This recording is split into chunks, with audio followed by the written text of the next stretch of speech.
So hello everyone. So welcome to our this week Rogers Efficient AI seminar. And today we're very glad to have the Professor Ang Lee from the University of Maryland, College Park, to give us this very exciting talk on the federated learning.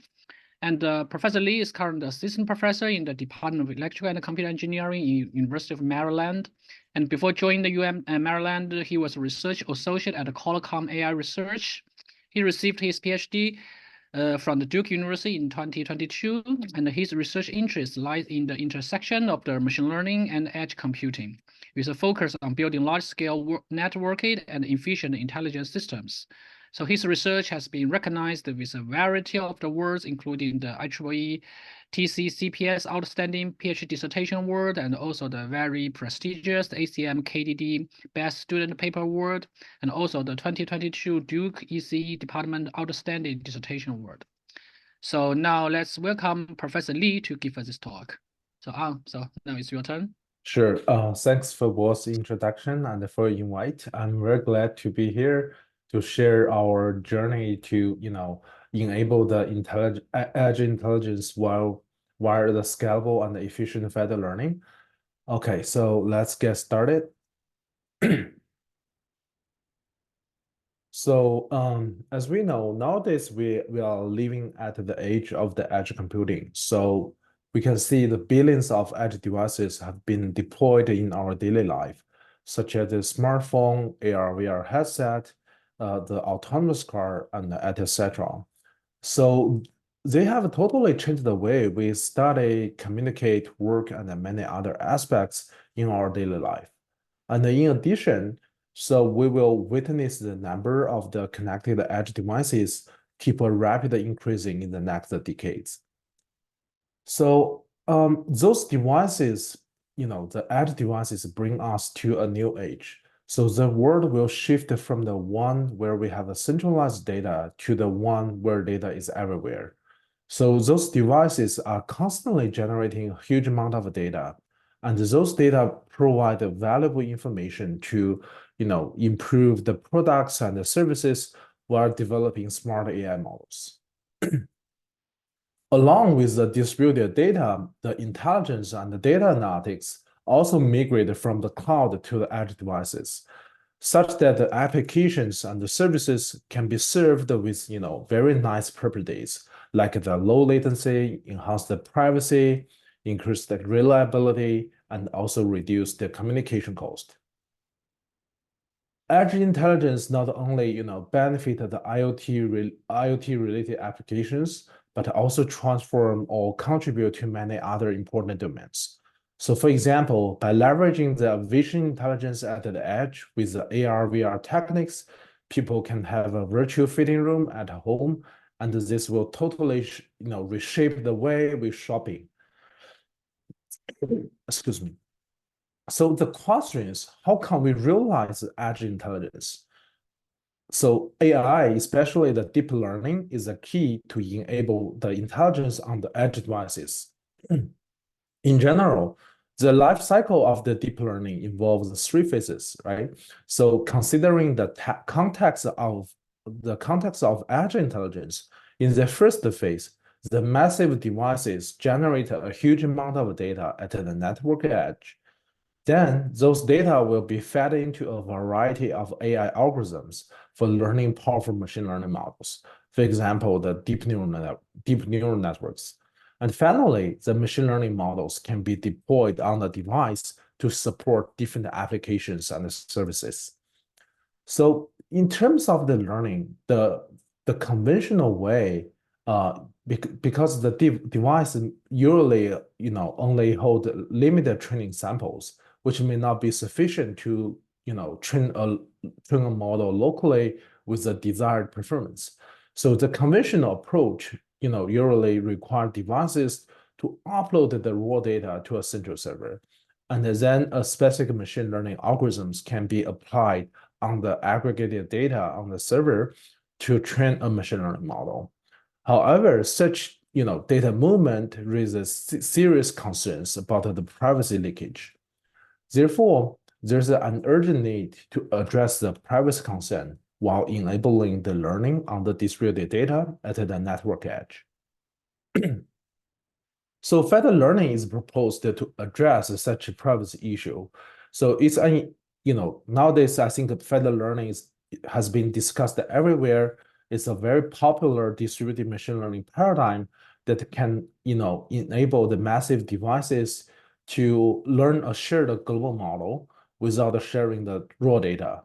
And in federated learning, each device will train a local model using local data and exchange the local model updates with the central server at some frequency. So here, as we can see in the federated learning, a set of devices will be sampled to participate in each communication round for training.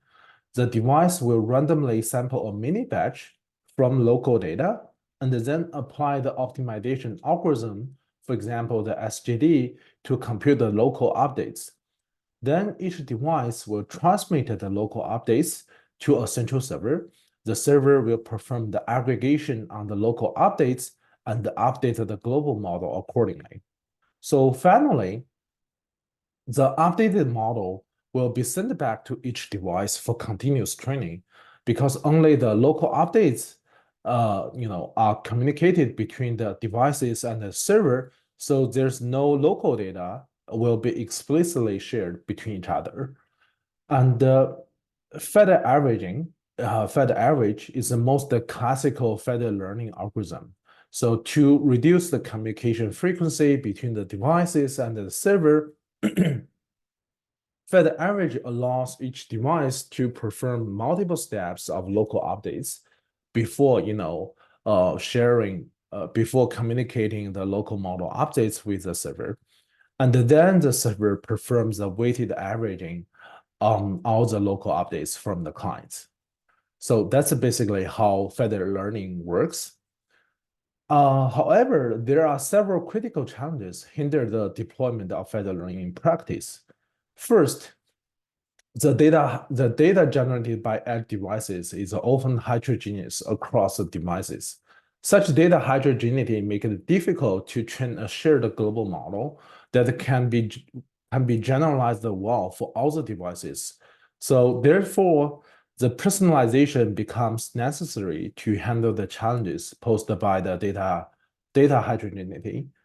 So on the other side, so communication cost is another bottleneck for federated learning due to the limited or expensive communication resources. And besides the communication and the communication cost, computation cost is another critical challenge for federated learning. There's a trade-off between the computation and the communication cost. So in particular, performing more local training steps requires more local computation efforts, but reduce the communication cost. However, a larger number of the local training epochs may lead to divergence between the local objective and the global optimization objective. So, however, the optimal number of local training epochs is task independent, and we need to train these parameters based on the specific learning task. And in addition, running the deep DNA models on the resource-constrained edge devices is also technically challenging.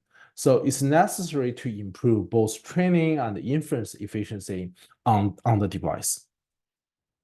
So for our research, our ultimate goal is to adapt the federated learning to the heterogeneous world, including the heterogeneous devices and the data. So to this end, we have proposed a series of the systematical solutions from different perspectives.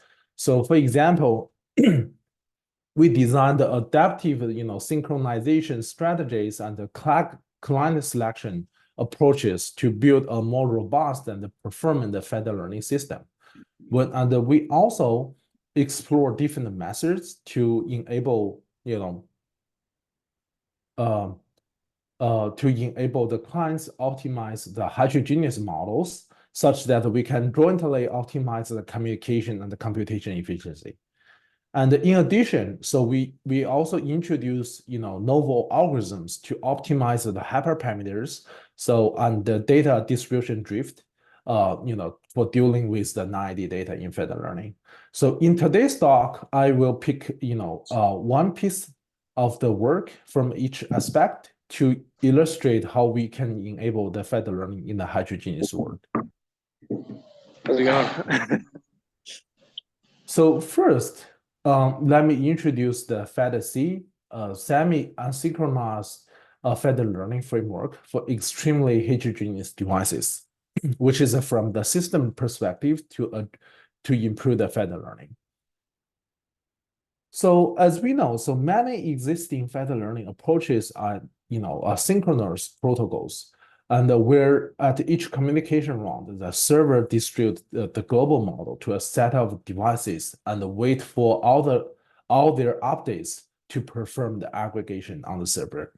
So, however, the existence of the slow devices, which will becomes the straggler in the training process is inevitable in the real world due to the heterogeneity of the devices, communication and the computation resources.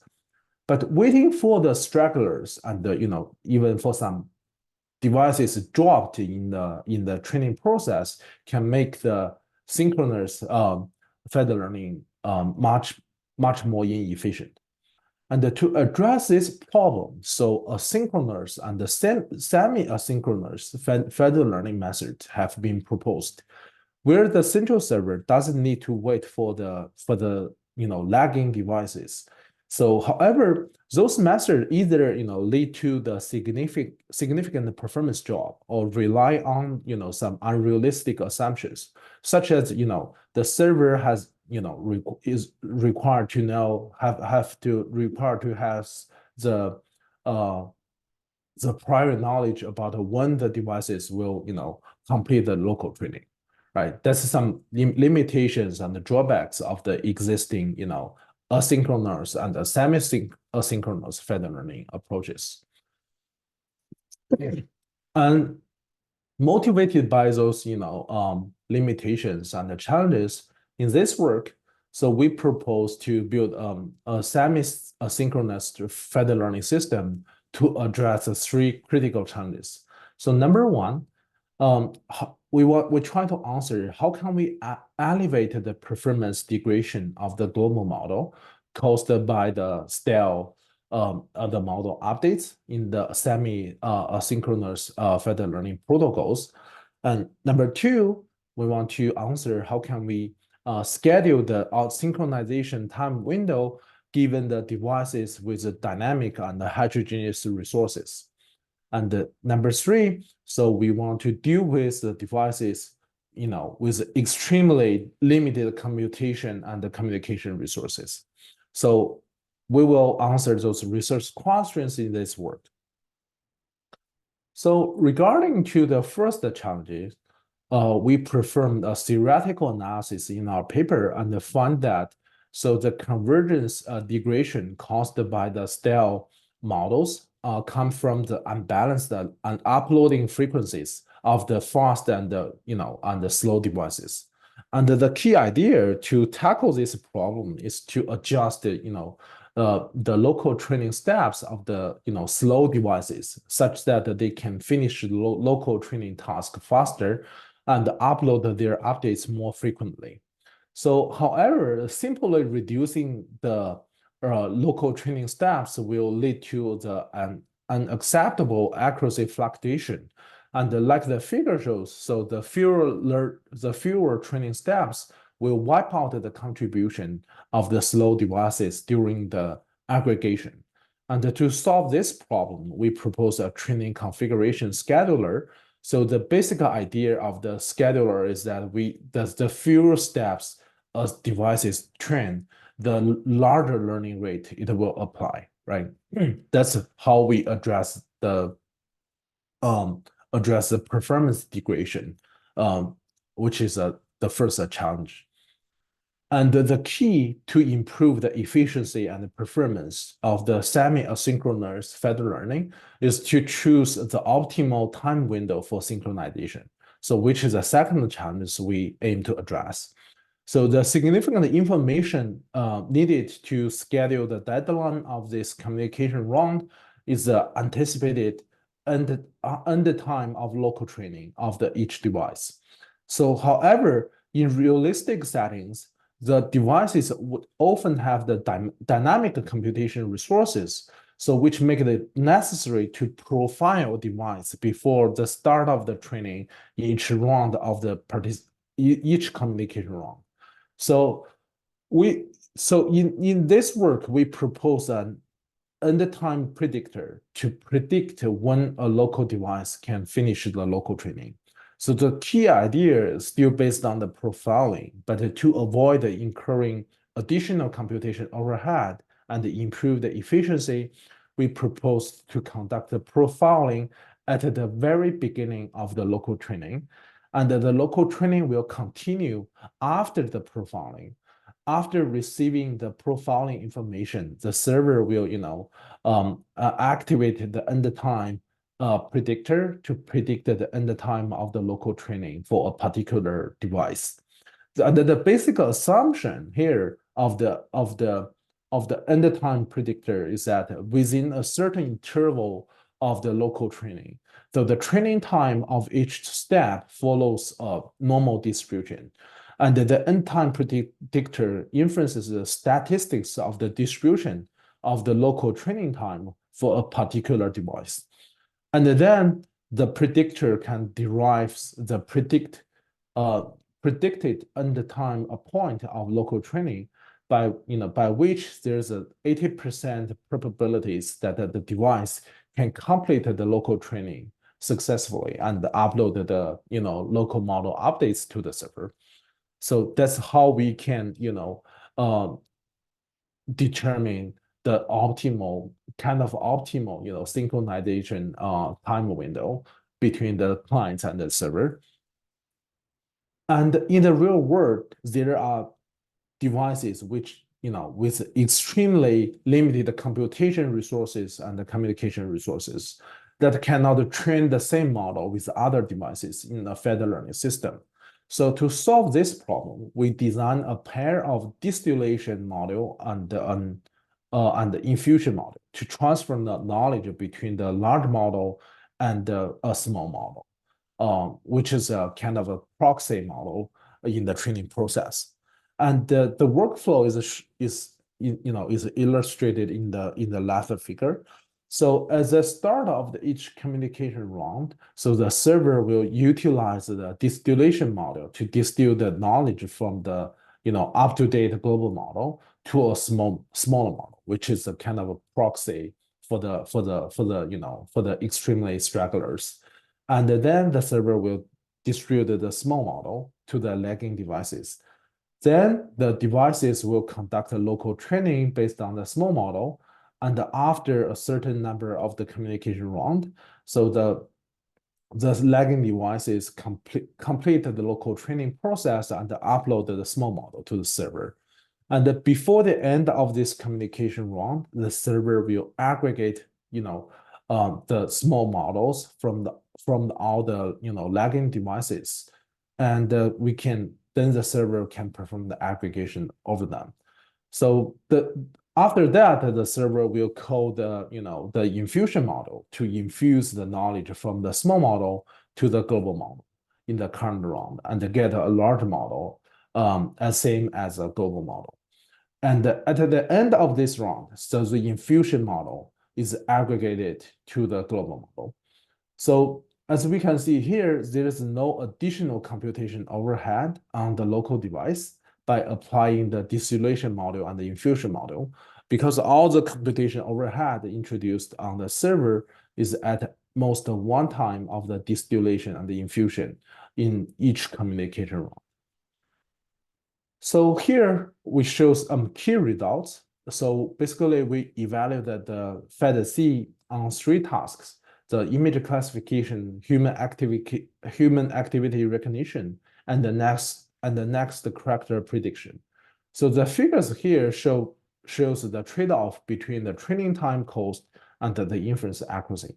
So as we can see, the FedC can achieve the comparable accuracy with the Fed average, but our method can reduce the training time by more than 5 to 10 times compared to Fed average. And the Fed-C can also achieve the best trade-off compared to other asynchronous and the semi-asynchronous Fed learning baselines. Okay, so this is basically the first part for the from the system perspectives to improve the Fed learning in the heterogeneous world. Next, I want to introduce the Fed mask, the joint optimization and the communication efficient personalized Fed learning via the heterogeneous masking. So in this work, we propose a Fed mask that can simultaneously minimize the communication cost, reduce the computation cost for both training and inference, and enable each device to learn a personalized model for each to mitigate the data heterogeneity across the clients. So the key idea of the Fed mask is to enable each device to learn a binary mask rather than directly training the local model, right? So in doing so, each device will train and transmit a 1-bit binary mask rather than the 32 bits, original model parameters. So that can dramatically save the communication cost and can also, improve the computation efficiency on the edge devices. So you may be curious why our proposed masking scheme can help on addressing the fundamental challenges in Fed learning. So before we diving into the details of the system design, so first let me share some key insights and the observations of the masking scheme. So let's say given a model with the number of n parameters, so if we freeze the model and train a binary mask using different data, so there will be 2 to the n the possible different masks, right? And that means combining the binary mask with the same frozen model can generate a 2 to the n different models. And considering the n could be very large for deep neural networks nowadays, and there will be a huge number of the combination between the binary mask and the frozen model, which provide a large space to find a model with the desired performance.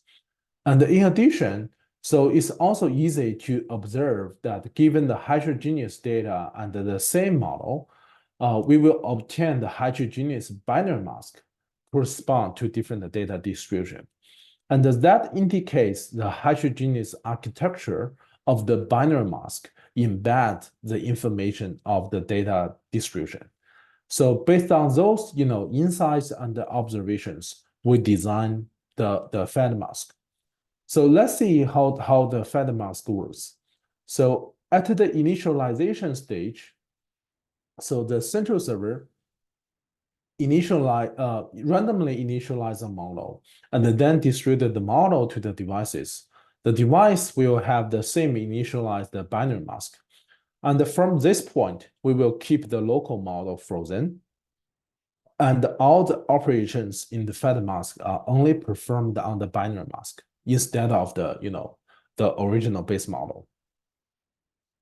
And to support learning personalized model under the statistically heterogeneous settings, we propose a one-shot pruning method, which prune the initialized mask using local data.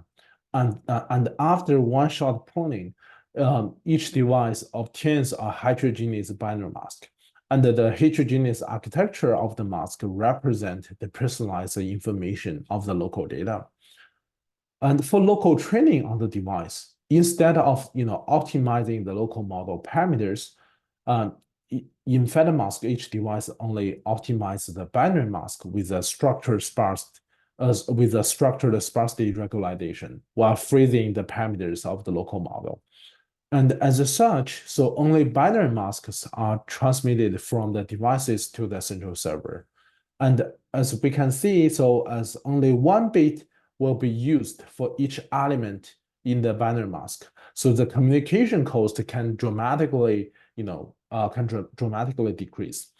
And besides improving the communication efficiency, we also integrate, the structure sparsity regularization when optimizing the binary mask, such that each device will also learn a structure sparse model for improving the computation efficiency.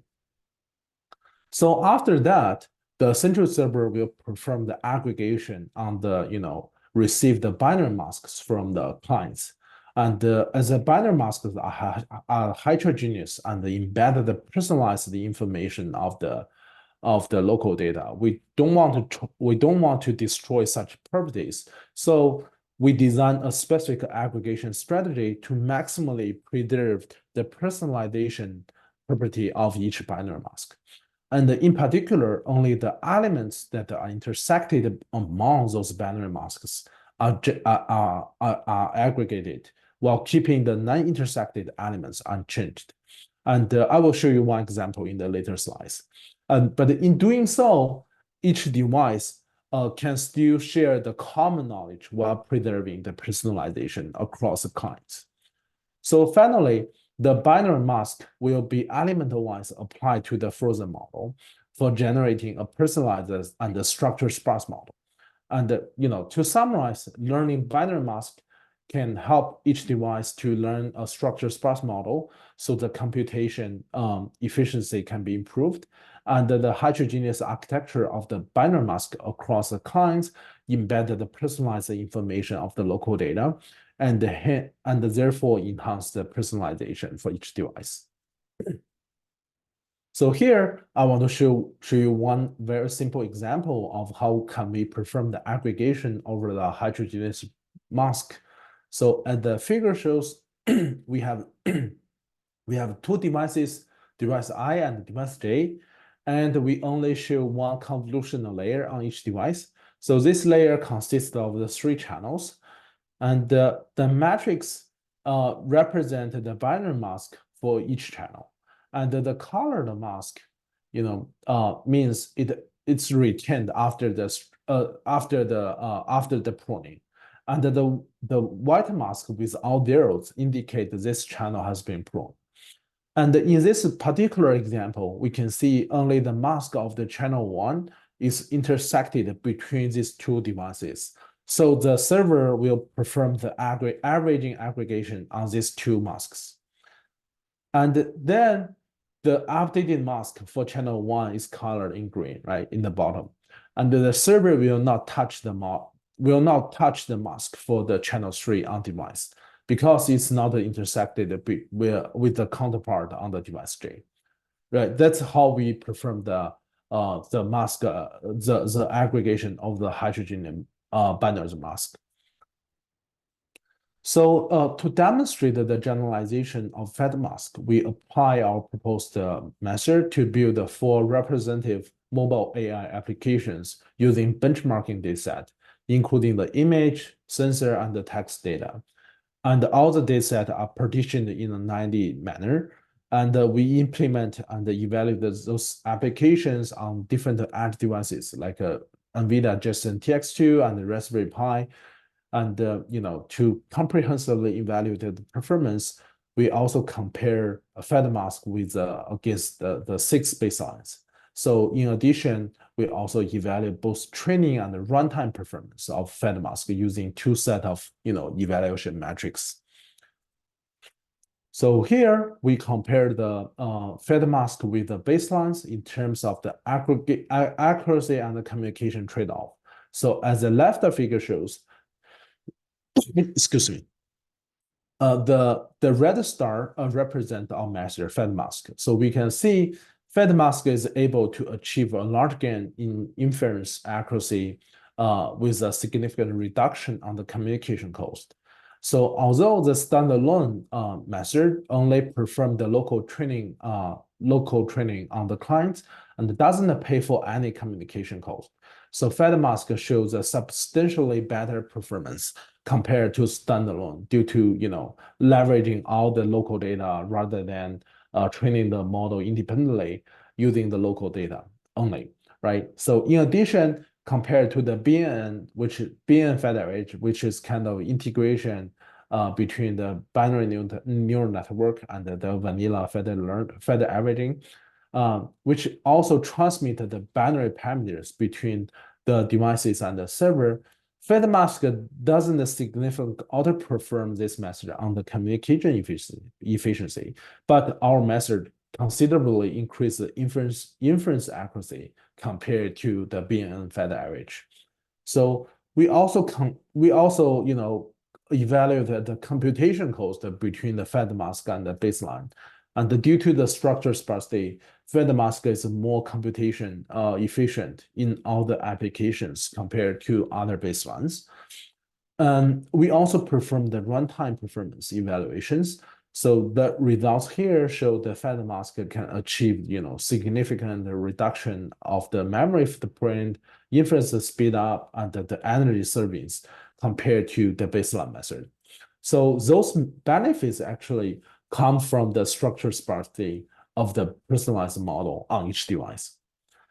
Okay, so next, let's move to another perspective. So we design a new optimization algorithm to automated tuning the hyperparameters in the feather learning, right? So which is our recent paper has been accepted in iClear 2024. So the feather hyper, universal and robust learning rate scheduler for feather learning with a hypergradient descent.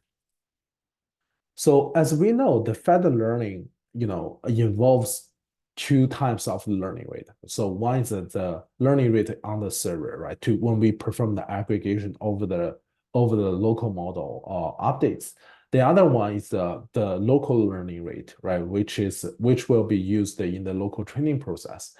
However, as we remind, so one of the critical challenges in feather learning is data heterogeneity across the clients. So that means the local optimization objective may significantly diverge from the global one, right? So that means the server and the clients need to cooperatively schedule the learning rates to foster their synergies. And also, it's impractical to explore different, initial learning rates due to expensive communication and the computation cost. So based on this, we are strongly motivated to design a learning rate scheduler that is robust against the, random initial learning rates, on both the server and the device. So the ultimate goal of this work is twofold, right? So we expect that the learning rate scheduler can work well on both the server and the clients. And we also expect that the learning rate scheduler is robust against the different, some suboptimal, initial learning rates configurations, right? That's the ultimate goal of the Fed Hyper. And actually, intuitively, when we do the training for the machine learning models, so one classical method is to apply the gradient descent to update the machine learning model, to optimize the machine learning model parameters, right? So basically, we calculate the gradient, we calculate the loss, and then we multiply the learning rate with the gradients to update the model parameters, right? And actually, we can apply the exactly the same idea to update the learning rate, right? So we can calculate loss, and we then calculate the gradients with regard to the learning rate rather than the model parameters. And here we can see ideally, in order to get the learning rate for the current step, so the learning rate should be updated by the kind of inner product between the two precedings, the learning rate in the two preceding steps, right? But this kind of try to capture the training dynamics during the the learning process, and as we just mentioned, the hypergradient of the learning rate is based on the model updates. So it can precisely capture the dynamics of the training process. And therefore, the Fed hyper is able to effectively, schedule the random initial learning rates to the optimal values and make it robust against the different initial learning rates. So the learning rate update role is very intuitive. So as the figure shows, allowing the adaptive learning rates updates based on the training based on the training dynamics. So let's say if the inner product between the gradients between the inner product of the gradients in this round in the current step and the previous step is positive, right? So basically it means the last two steps gradients have the similar optimization directions. Then the learning rate will increase to further speed up the good progress, right? So which is the left figure shows. And otherwise, if the inner product is negative, which means the two consecutive gradients, point to the drastically diverge the directions, then we should probably, reduce the learning rate to, mitigate the divergence between the two optimization steps, right? That's basically the very, very key idea behind the hypergradient to adapt the learning rates. So as we mentioned, there are two learning rates involved in the Fed learning process. One is a global learning rate. The other one is a local learning rate. So we first provide a Fed hyper G to adjust the global learning rate based on, which is alpha, based on the hypergradient descent. So the global learning rate for the teeth round can be computed by the global learning rate at the round of t-1 and the global gradients in the two preceding rounds, which is defined as an equation here, right? It's quite simple, but we will show it's surprisingly effective in based on our empirical study. And in terms of the local learning rate, there are two ways to tune that, right? So one is the initial learning rate for each communication round. It's kind of, roundwise, a learning rate.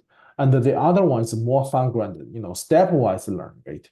So, we can adjust the learning rate, per step in the local training process.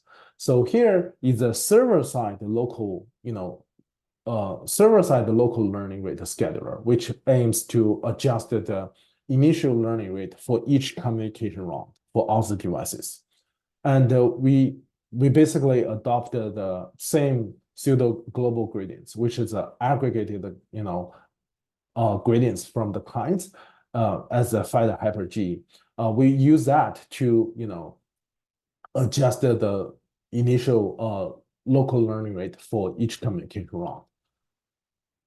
And adjusting the local learning rate from the clients, is a more fine-grained, scheduling strategy since it can adjust the learning rate for each local training batch, right? And here we use the two consecutive, local training gradients to adjust the local learning rate. However, directly applying that to adjust the local learning rate can lead to an imbalance in the learning rates across the clients, and which may lead to the convergence difficulty. And to address this issue, we draw the inspirations from our global learning rate scheduler, and we incorporated the global model updates, which is the delta t-1 to regulate the local learning rate adaptations. And that's it, basically the more fine-grained learning rate scheduler to adjust the learning rate per batch in the local training process. And here we evaluate, both Federated Hyper-G, the server side, a global learning rate scheduler, and the server side local learning rate scheduler across, different benchmarking data set and compared with, state-of-the-art method. So here we can see the red line represent our method, the Fed Hyper. So as we can see from the figures here, so our method can, significantly speed up the convergence of the training, of the federated training process, right? And we can, also achieve better final accuracy compared to other baseline method. And more importantly, so if we look at the most, fine-grained, learning rate scheduling method, which is a Fed Hyper CL, so which means the client-side, local learning rate scheduler. So our method can still, dramatically improve the convergence and the performance at the same time. And for example, given the target accuracy of the 50% on the Shakespeare data set, so Fed Hyper CL can save 400 minutes of the work clock time compared to the Fed average, and also the state-of-the-art method like the Fed average SG, right? So based on those results, we can demonstrate that our Fed Hyper method can effectively improve the convergence and the inference accuracy across different settings. We also explore the effect of the combinations between the global learning rate scheduler and the local learning rate scheduler, and we found that the simultaneous learning rate adaptation on the server and the clients shows the best performance, right, compared to independently applying each of them on the clients, right? And furthermore, we also want to demonstrate the generalization of Fed Hyper. So in this, to this end, we integrate the Fed Hyper with existing optimization algorithms. So for example, we integrate the Fed Hyper with server momentum or the Fed Adam, right? So to adjust both the server learning rate and the local learning rate. And actually, as we can see from the figures here, so Fed Hyper works pretty well on both the server and the clients. And it's able to seamlessly plug into current optimizers, and also once we integrate with the existing optimizers, Fed Hyper can consistently improve the performance of those methods. So last, I want to show the robustness of Fed Hyper, right? So here we performed the two set of experiments. We compare our Fed Hyper with the Fed average in different set configurations of both the local learning rate and the global learning rate, right? So as we can see here, the Fed Hyper can facilitate faster scheduling of the learning rate, and shows its generalization to attain the desired accuracy, even in some scenarios with very random initial learning rates configurations. So here, if we look at the figure A and the figure C, that's how Fed average performs on the CFR10 and the Shakespeare dataset. And the darker means the better performance. The lighter area means the lower performance.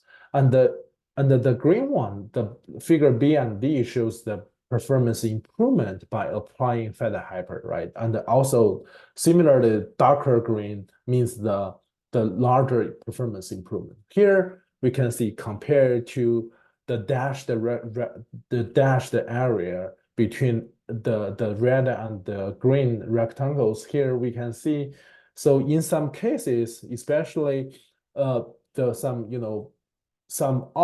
some suboptimal, learning rate configurations in A and C, we can see a significant performance improvement by applying the FedHyper, right?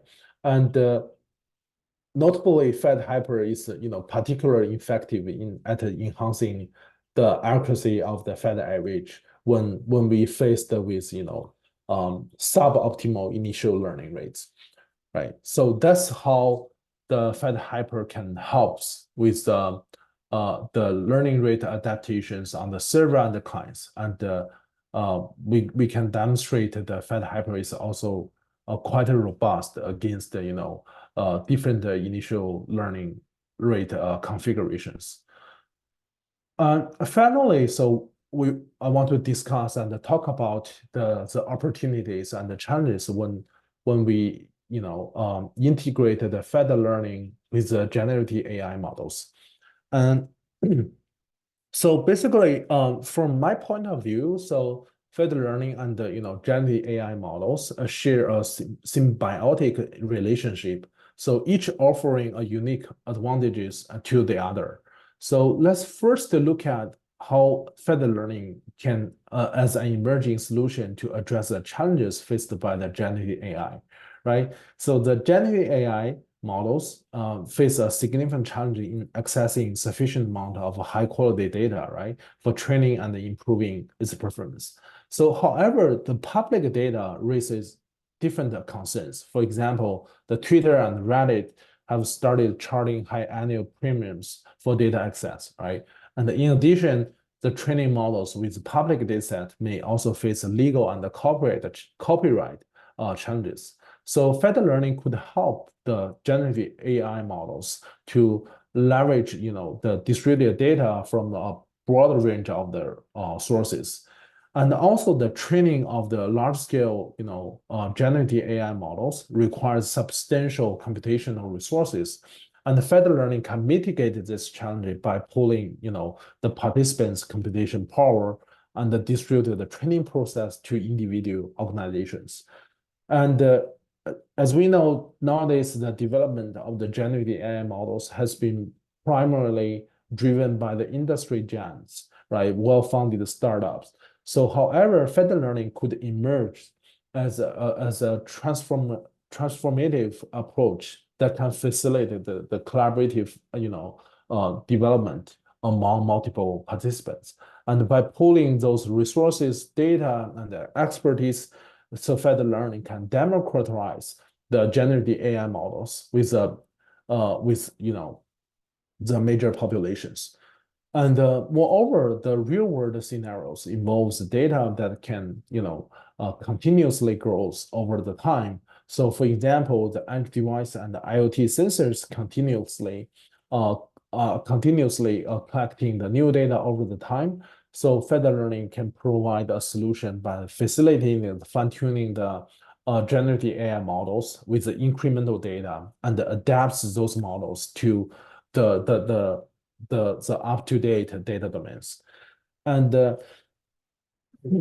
but on the other side, empowering the generative AI with the Fed learning poses significant challenges due to substantial size of the model and the resulting the high memory communication and the computation constraints. And also the IP problem, the copyright issue are another important aspects to consider in order to ensure the legal compliance and the ethical usage of the data. And to motivate the participants actively contribute their data and the computation resources, design more effective incentive mechanisms for collaborations, present another critical challenges. So in the bottom, I just show two examples. So we probably can leverage the federation to either do the pre-training. We can also do the federated fine-tuning for the large language models or the stable diffusion.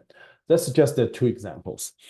And to think, so But inspired by the federation, by the paradigm, posted by the fed learning, we probably can think about why not we use the distributed data, distributed computation resources to to enhance the pre-training and the fine-tuning of the larger foundation models, right? So, for example, each client, even though they cannot afford for pre-training the large-scale models, but they can still train, kind of small expert models, right? But once we can, collaboratively train a set of, small expert models, so the challenge is how can we, compose those models into a bigger one with a desired performance, right? So nowadays, we already see different strategies to compose those models, right? For example, like we can do the model merging, we can do the model stacking, we can exploit the mixture of expert architectures to to compose those models. We can also consider each expert model as agents, right? And then we enable different interaction mechanisms among those models to to enhance the overall performance of the models, right? But here there are a lot of open questions and challenges to enable the collaborative pre-training and the fine-tuning, right? For example, there's no one for all solution, right? Given a set of distributed small model, so how can we ensemble those models? I think that depends on many constraints and the factors, right? And also the given the heterogeneous resources and the data, so each client may optimize a heterogeneous model. So how can we, given such a heterogeneity, how can we ensemble those distributed models together? And we also care about the trade-off between the performance and the resource allocations, right? But again, I think this is quite exciting area, and there's a lot of open questions we need to address. And on the other side, in addition to the advantages that the fed learning can bring to the generative AI, so the generative AI models can also greatly contribute to enhancing the training of fed learning, right? For example, in the fed learning scenarios, the clients may have limited or imbalanced data, right? Which will degrade the performance of the fed learning. So one promising solution is to generate the synthetic data via the generative AI models, such as the stable diffusion and the GPT models. And those synthetic data can help overcome the issue of the data shortage and the diversity and the privacy, right?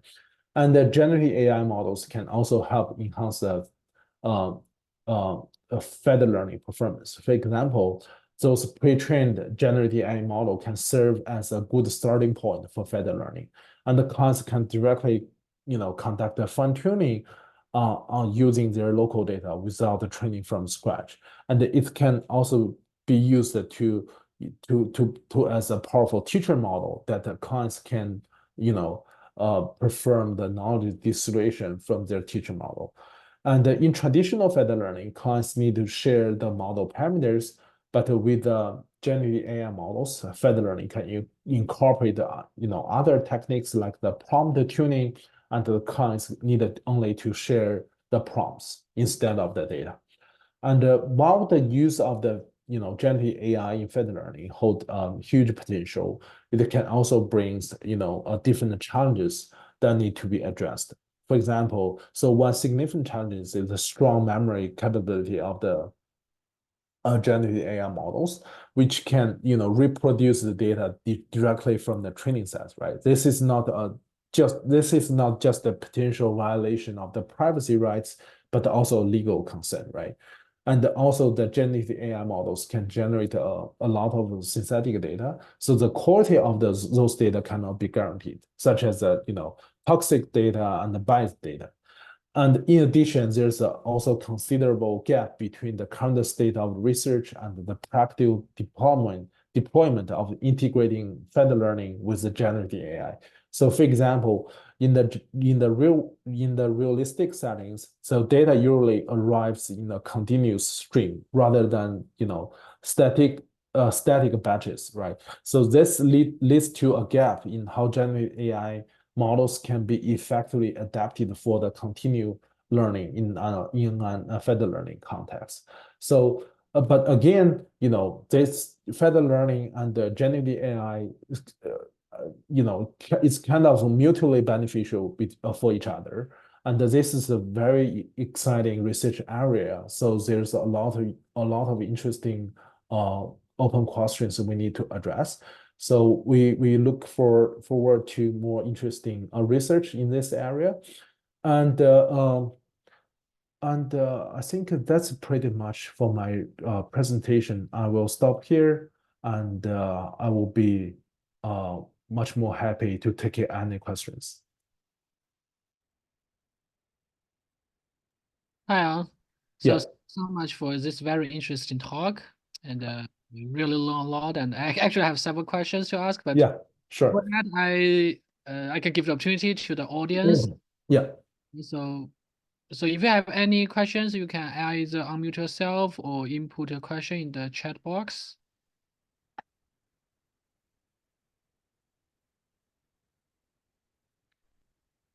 Maybe I think maybe I can go first.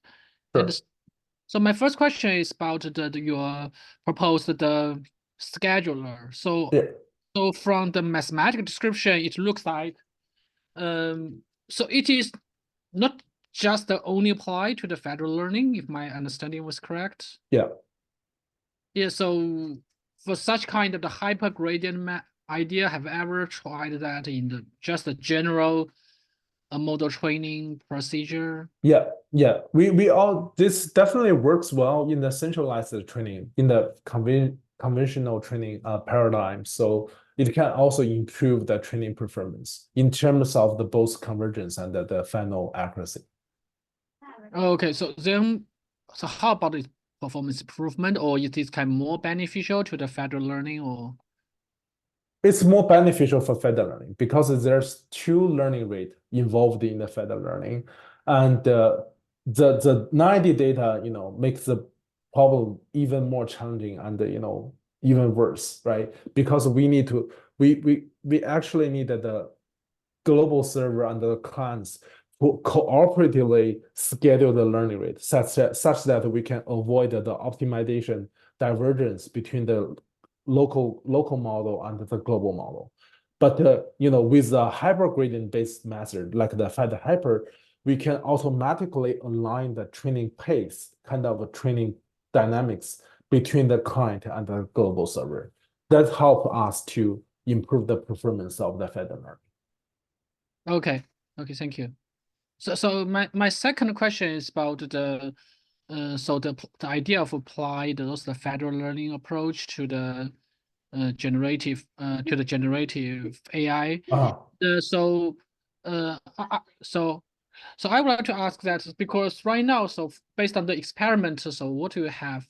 So typically the federal learning right now is still applied to this kind of the small data set and the small model. Yeah. Right? Yeah. But about that, so because we know that for generative AI, typically the model size is pretty large and Right.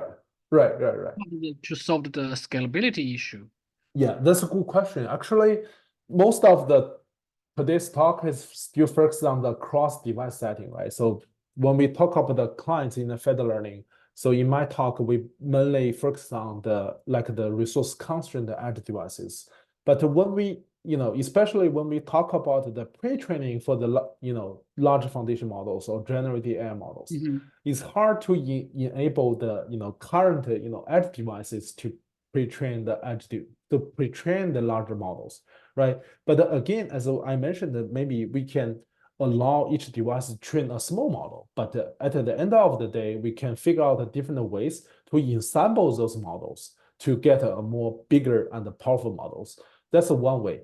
And in the life cycle of the development of the large models, we can also do the fine tuning, right? So we can use a pre-trained model as a good start point. But nowadays we also have luckily we have the parameter efficient fine tuning method like the LoRa or adapters. But we can also integrate the federated learning with those parameter efficient fine tuning method to keep updating the foundation models. But again, even in this case, we are still facing very unique challenges. For example, like if we apply LoRa with the federated learning, so given the data and the computation resources heterogeneity, so each client may configure the different ranks of the LoRa, right? So we have the different ranks of the LoRa in the fine-tuning process on each client. Then the question is, when we do the aggregation on the server in the federated learning process, how can we tackle the aggregation over the heterogeneous LoRa, right? The LoRa with the heterogeneous ranks. That's kind of, optimization issues in the federated learning. But this is just the one example. But again, there's many other open questions in this new area. Yeah. So I actually. Yeah, so thanks for answer. So actually, so this question actually related to my kind of the long-term thoughts about so what is the key difference between the federated learning and the heterogeneous distributed training, right? So actually, this share kind of many kind of the fundamental techniques, but my understanding, maybe I was wrong, that so the federated learning have kind of the special requirement on the data privacy, right? Right. So in that case, so you mentioned that we will apply the federated learning to the creation of the generative AI, and it looks like so the key issue here is that how to ensemble the smaller model to a big model, right? Right. That's for the pre-training perspective. Yeah, but that is not kind of the unique challenge for the federal. If we can solve that, so actually it can also be applied to the general distributed training, right? Because it is not quite related to the kind of the data privacy. Right. That's my understanding. Yeah, that depends on the, what your concept of the definition of the distributed training is. So if we talk about the data center wise, distributed training, so we don't really care about the data privacy because we basically we use some public available data for the pre-training of the large foundation models, right?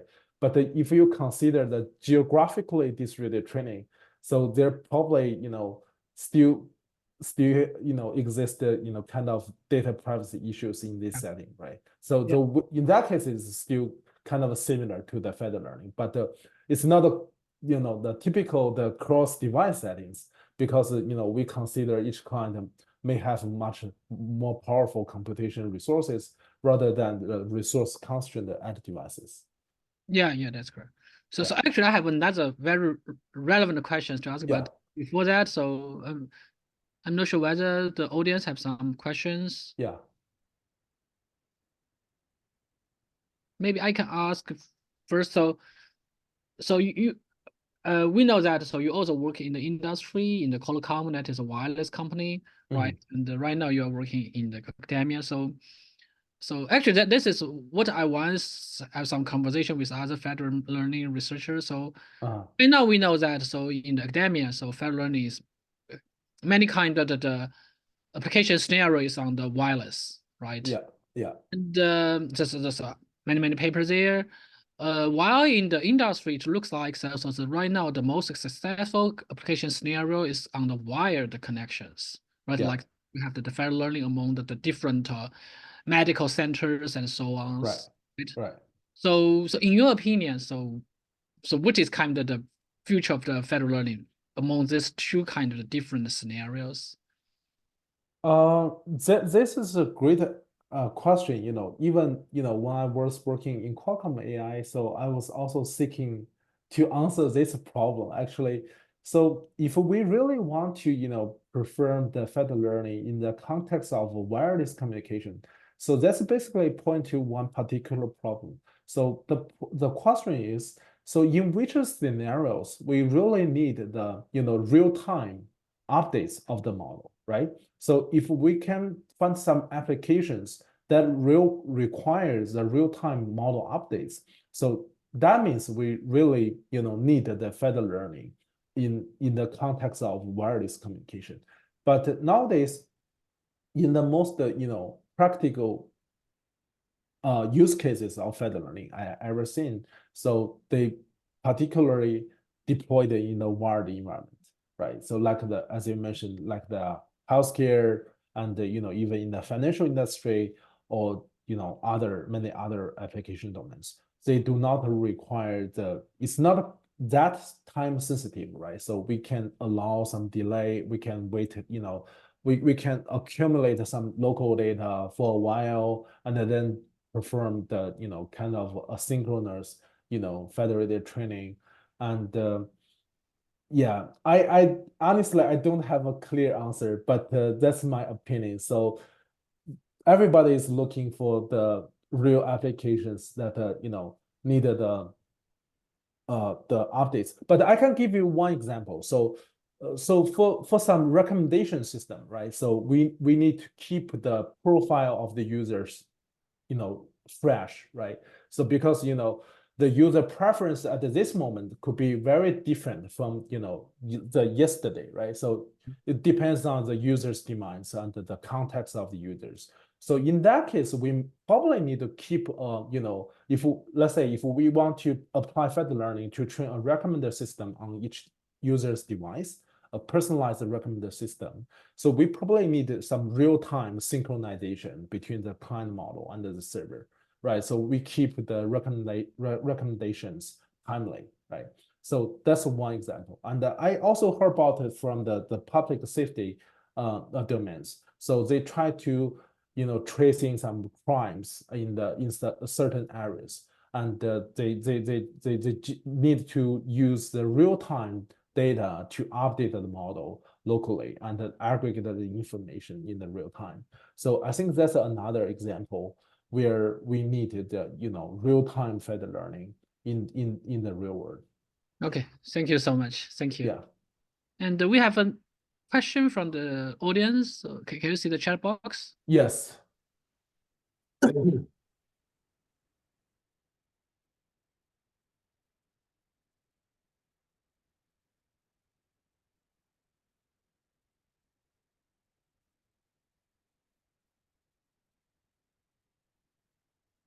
Is it more, I think the question is it more efficient to use federated learning as opposed to other forms of the learning in advanced manufacturing process where data from sensors attached to robots are required to relay data frequently to the cloud in order to make informed decision on machine controls? I think that's basically for the inference part, right? So federated learning basically tackle the training, basically focus on the training process. So if the data, if the client doesn't have sufficient data or the data is quite privacy sensitive, the federated learning is over there. It's kind of a promising solution to enable the clients to collaboratively train a machine learning model without violating the privacy compliance. But in terms of the inference, right, for as you mentioned in the question, so we want to make an informed decision for the machine control, right?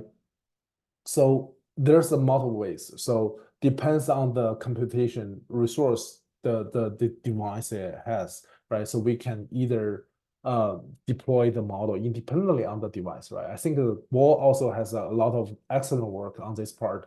We can use quantization, sparse state to compress the model and enable the device to run the model efficiently. And we can also build the system based on the collaboration between the cloud and the device, right? So we can either partition the model, we can also partition the data between the clients and the cloud to improve the efficiency of the process of the decision making. So that's kind of, I'm not sure whether I answer your question, but that's kind of my opinion to your problem.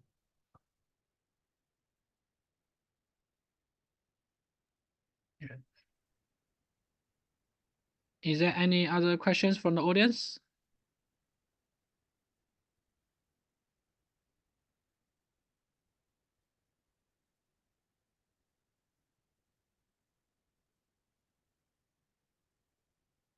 Okay, so if no more other questions, let's thank our speaker again. So thank you so much for this very excellent talk, and it's very timely, and very look forward into for the future research. I believe that the kind of the interaction between the fed learning and in the emerging generative AI, that's really, really very exciting. I also look forward to your future work and look forward to reading them.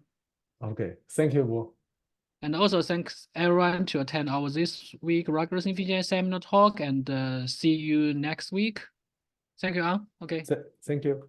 Thank you. Have a great day. Yeah. Bye.